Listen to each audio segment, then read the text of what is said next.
Cloud.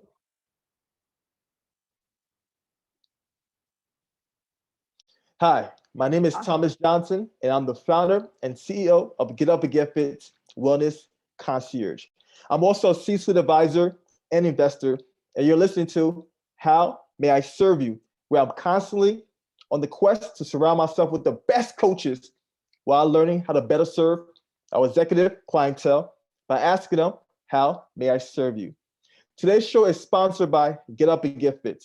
And GetUpNGetFit will be providing students with textbooks and school supplies in Cambodia in honor of our guest today, as well as our philanthropic mission to impact at least 50,000 people per year. And today's guest is Penny Pearl. Woo, Penny, how are you doing?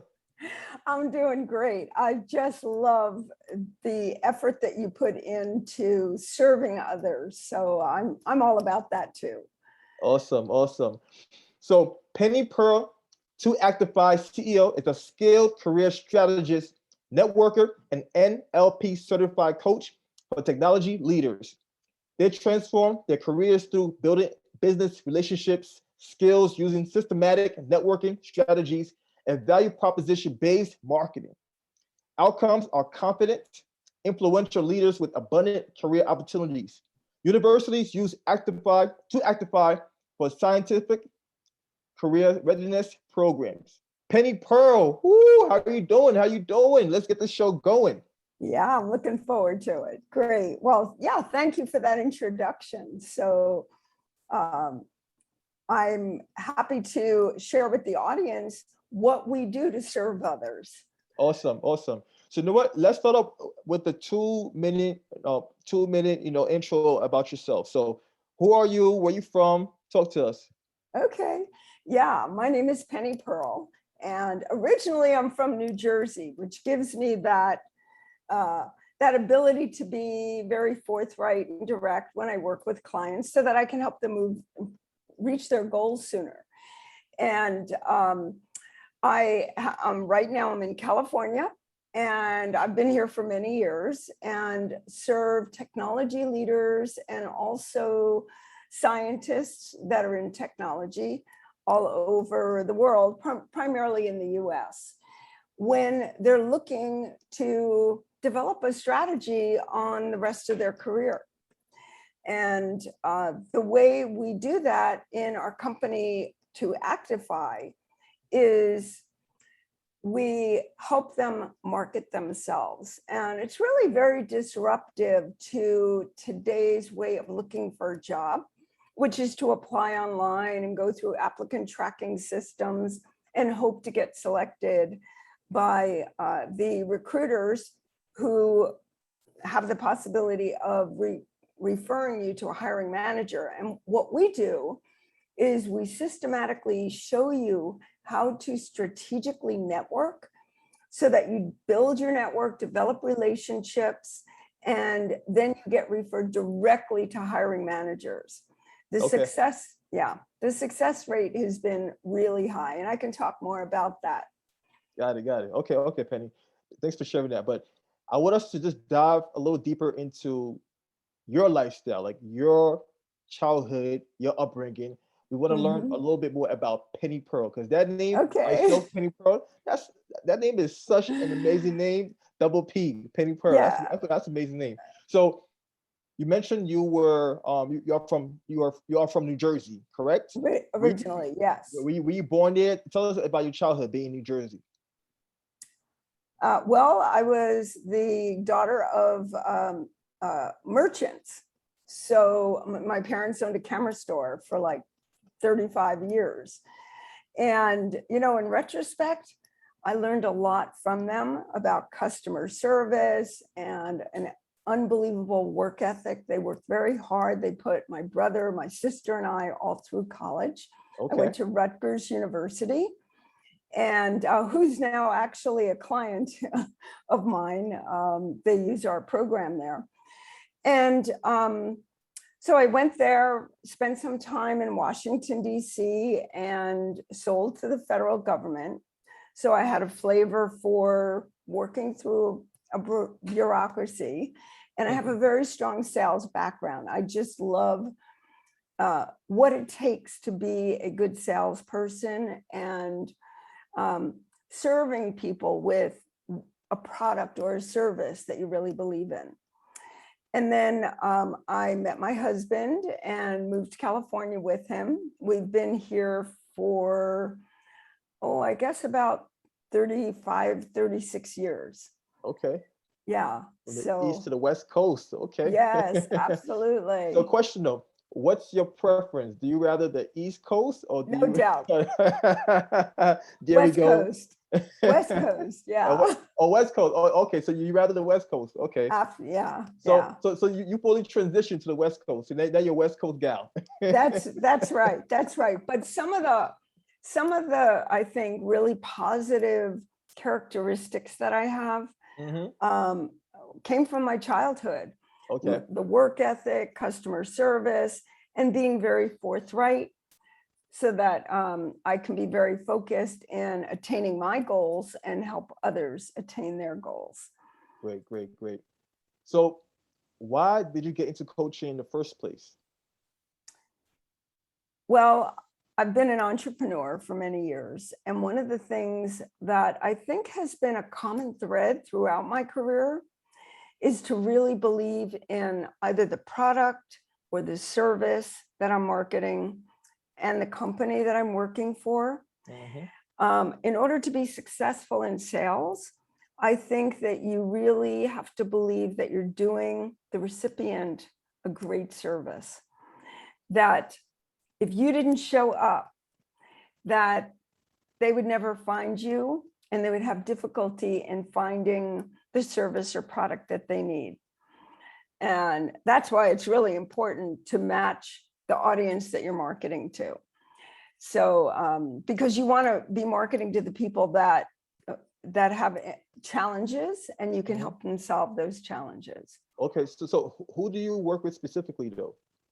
Specifically, we work with technology leaders, and that's primarily like heads of IT, directors of engineering, director of product marketing, program management, and those that are responsible for delivering a product and being very progressive in developing new technologies that are going to make progress not only for their company, but contribute to the world. The brains of the operation. Yes, absolutely. Yeah. So, but what I found is that a lot of individuals in this space, they're very technologically minded, which is great because we need that.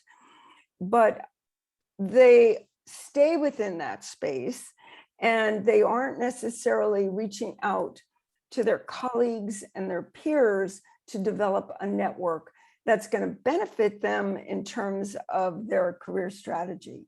Okay. And because really it's the soft skills at the end of the day that make up about 75% of a long-term career strategy. You're absolutely right. Yeah. So the reward that I see in my working with others is to see that transformation, to go from somebody who's thinking about getting a certification in a technology to somebody who's starting to develop a relationship, feel more confident, understand what their value proposition is, and then having an outcome where instead of just one job, they get multiple opportunities. They're meeting lots of people and they see their own value going forward. And that to me is the greatest reward of what I do. That's awesome right there. So I know there are different types of coaching styles, right? And I've also interviewed a lot of coaches and I've worked with a lot of coaches. How would you describe your coaching style, Penny? In a way, I would describe it as systematic. Okay. I'm not the type of person that says, what do you want to talk about today? Our clients usually know that they want to have a more senior role. They know the type of technology that they want to pursue, and sometimes even the companies they want to work for. Mhm. So my style is to really focus in on what they want and then show them how to achieve that in a step-by-step process. It even sometimes involves me helping them to overcome feeling vulnerable in having conversations with somebody they haven't spoken to in a long time or that they've never met.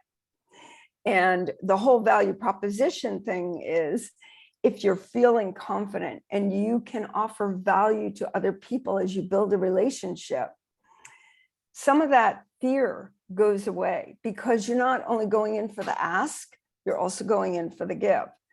And writing skills, sometimes I'm helping people write so that they're delivering their message and requesting conversations from a leadership position. Leadership is a big thing, and it kind of evolves as they go through our program.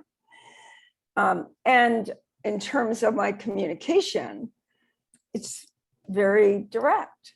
It's kind, but direct. In other words, if I'm working with somebody and I feel that they can phrase something a little bit differently, or they're not displaying leadership through their communication, then I provide them with an alternative way to think about it. And it's kind of a flip of a mindset. Sometimes they project themselves in a negative way, and then we shift to them focusing on their value proposition so that they steer the conversation, but in a very positive way for them. Okay. So during the discovery process, right? How do you vet these prospects to extract these different attributes out of them? Well, they actually go through, first of all, they go through a questionnaire before I even talk with them. And so I have a glimpse as to what's important to them.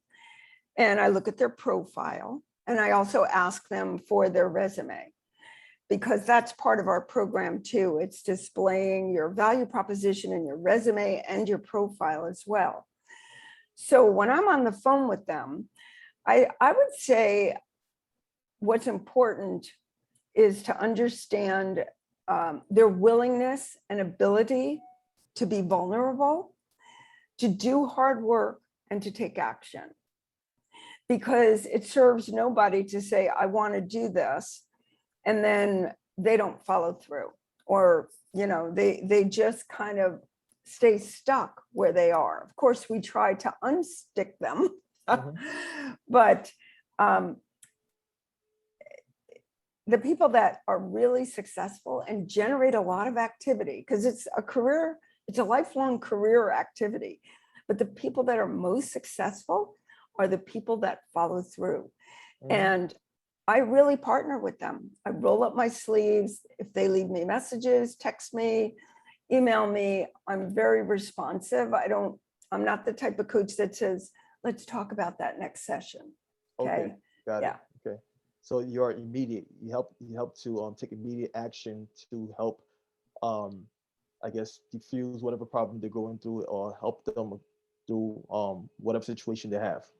Yeah, we remove the barriers, and I feel like and my clients feel that I'm really partnering with them. They're not doing this alone, but they're very brave, and actually the results come to them from their effort, not my effort. I'm just kind of lifting them up, helping them along. Great. And that's how it's supposed to be. Yes, exactly. So if someone were to look for a coach, what traits would you advise for them to look for? Somebody who's looking out for their best interests and focuses them on their capabilities so that they can help them make the transformation to shift their mindset to their values. Okay, because we all have values, but a lot of times we're always comparing ourselves to other people and putting ourselves down. And somebody that they feel that they can quickly trust and allow themselves to be vulnerable because they're not being judged. So, when I do a discovery call, it's usually 30 to 45 minutes. And my job and my challenge is to get individuals to trust me in that short period of time, right? And usually you don't see the full benefit of how I work with my clients until they're in the program. Then they realize how much they can learn out of it. But that first 30 or 45 minutes is really dependent on communicating that value and trust immediately. So that's what I would say. Somebody they can feel that they trust. Okay. All right. So now it's storytelling time, right? This is like my favorite part of the podcast segment. Sure. I want you to give us like a 2 to 3 minute story about one of your success, right? A story of a success with a client where you're able to bring them through adversity, uplift them, and allow them to get to success, right? So. Yep. Okay. I'm going to tell 2 stories, but I'm not going to take a longer period of time. The first is a scientist. She came to me after her academic stint was over, and she was hoping to get into industry, but she was looking for a new job. However, she had just turned 61 and was kind of feeling a little overwhelmed by everybody telling her she was too old to find her next position, and she had too many career breaks. Well, within 2 months, she had 4 opportunities in front of her. And Nice. one of them, she's a great communicator too, very good communication skills. One of the opportunities was to be a senior scientist. She's a brilliant woman at Harvard Medical School. And that wound up being the position that she chose. So she pretty quickly transformed and got rid of those negative barriers that were keeping her from finding opportunities to somebody that had developed her value proposition and her story. And she got that role. She stayed there for a couple of years and actually is now working for a biotech company, flying all the way to the West Coast, just like me, and very successful there. So that's awesome. We stay in touch, which my clients know to do. I mean, you got to keep networking. But that's one of my greatest stories because it happened quickly for her. She took action. And as a result, she had choices. Yeah, and I love the fact that, she got past her boundaries, right? And oftentimes our boundaries is our perception of self. Yes. So that's like one of the most important aspects before you can progress. You have to get past that boundary, and you help her to accomplish that. So kudos to you. Thank you. Well, that's really why a good coach that you trust can be a mirror and quickly give you their perception. Of course, you have the ability to make your own decision what you do, but it's when you go into an interview, nobody's going to tell you that you don't sound like a leader or that you've got issues that are holding you back. They're not going to tell you that, but that's the benefit of having a coach who has your best interests at heart. The second story is a technology leader who was at a company for a long time and decided that he was ready to make a move. We didn't even get through all of our sessions, but within a couple of months, he had 4 actual offers with a very nice spread in terms of his ability to negotiate and the amount, the compensation of the offer. And that's what a value proposition does for you, because you start selling right from your resume and your profile and your conversations and your interviews, which makes negotiations a lot more simple because you are articulating your value. And if that employer understands your value, they're going to compensate you for it, right? Accordingly. Yes, yes. So the success story there was the outcome of him having options and getting paid more money for his value to that organization. The only problem for him is he had to make a decision among 4 different offers. Yeah. But I'd say one of the things that stand out for me in terms of working with him is it was really important for him to understand what his expertise delivered to the companies that he was going to work for. Because when he had some writing that he did, when he was reaching out and trying to develop his network to be stronger, he didn't portray himself as the real leader he was. So I helped him a lot with those writing skills so he could have conversations with those leaders and create some career activity as a result.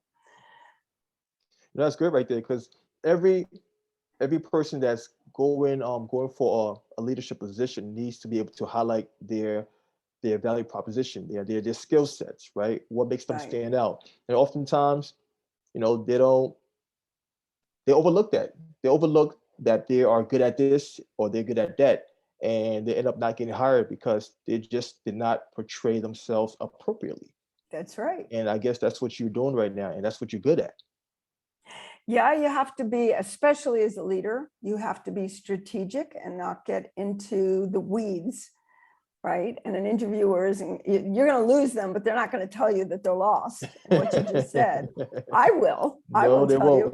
Yeah, when we prepare, that's one of the things that I do. And you're right, the value proposition, how are you going to change and make impact to that company?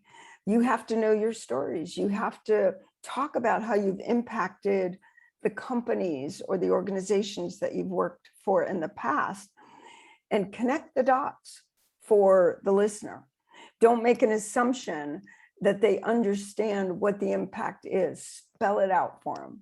Yes, we generated X number of dollars. We, saved, or we were able to introduce a product 6 months earlier, which generated more revenue for the company, those sorts of things. You just got to take it. You got to finish the sentence and take it all the way to the end. So Penny, you seem like a driven individual. What drives you though? What's your source? I love helping people, and I'm really passionate about helping people to see what I see in them and getting them to that place so that not only do they believe it, they can deliver it. Okay. Yeah, but I am energetic about it because I just love seeing that transformation. And that's the greatest reward, is when they have options in front of them and they're not stuck. And that's awesome right there. Yeah. So are you currently working on any new projects that you could share with us? Yes. Let's see. Well, we're redoing our website. So we're in the process of doing that. I have a couple of speaking engagements that I'm working on with companies that want to give some of these skills to their employees. And I am continuously doing workshops with Rutgers to their biomedical scientists, so that a lot of those in academia who are smart people and doing a lot of research, they want to contribute to a company, but academia and industry are completely different. Mm-hmm. So in addition to working with clients, it's reaching out to organizations, doing group sessions. We have a program called the Technology Leadership Mastermind, which really focuses as a group on helping individuals reframe their leadership skills so that they can move to a more senior role. And there's a lot of content development that we work on in order to do that. Okay, yeah. All right. So if someone were to inquire about your services or just want to get in contact with you, where can they find you, Penny? Well, you can find me on my email, or I live on LinkedIn. I live on both email and LinkedIn. So email is penny@actify.com and Penny Pearl on LinkedIn. So, and I'm really responsive. I always say to people, if you don't hear back from me, something in technology got in the way, because I'm really conscientious about that. That's awesome right there. So Penny, I would like to thank you for coming on today's episode of How May I Serve You? And I also like to thank our guests, our audience for tuning in once again, and also for lending us their ears and their eyeballs. But last but not least, how may I serve you, Penny Pearl? How may you serve me? Well, I would say I'm very appreciative of you being in my network. And in understanding what you do, I feel that you can be a resource for me in many different areas, not only with your connections and how I can help them, but also just some of the wonderful things that you're doing and what the mission is of your company. So that's really, just being a resource, maybe making introductions. I love to make introductions for like-minded people. So if there's somebody that you feel could benefit from what we do, please introduce me and I will absolutely do the same. I believe in reciprocity. Reciprocity makes the world go around. Yes. Yeah, the Yes, philosophy indeed. is give, get, right? There you go. So I'll definitely keep my eyes and ears open for technology scientists. Okay, so that I'll make sure if I see a technology scientist, I'm gonna think of Penny Pearl, right? Okay. They go hand in hand. Great. Yeah. All right. So it's been a pleasure, and let's keep in contact. And our listeners, make sure to tune in to next week's episode, and we're here to serve. Cheers. Thank you.